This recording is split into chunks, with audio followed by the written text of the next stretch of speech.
Happy low carb po sa ating lahat. So ayan guys, samahan niyo po akong gumawa ng aking recipe na dinuguan. So ayan guys, ang kailangan lang natin dito yung magandang parte ng karne ng pork at saka ang ating veggies na low carb din ay ang ating zucchini at saka yellow at saka green bell pepper. At saka guys, syempre ginisa natin yan sa olive oil, sibuyas na pula at saka garlic.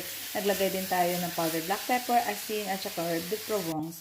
So ayan guys, pag brownish na siya guys, nakikita na natin nagiging oily na siya. Lalagay na natin ang ating low carb na mga veggies. Tapos, syempre, ihaluin natin ito at saka magdagdag tayo guys ng konting tubig dito para magiging silbing sabaw ng ating menu na ito. So ayan guys, ng ating dish. So ayan guys, konti lang naman.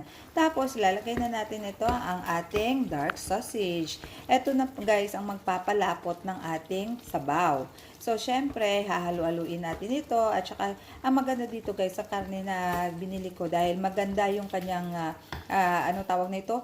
Portion na ito kasi mas madali lang siyang palambutin. So, ayan guys, sticky na siya dahil nga nilagyan natin ng dark sausage. At saka, finally, naglagay po ako ng apple cider vinegar para pang paasim. So, ayan na guys, sticky na ang ating dinuguan at masarap siya. Super duper sarap. So, ayan guys, happy low carb. Enjoy the benefit of low carb.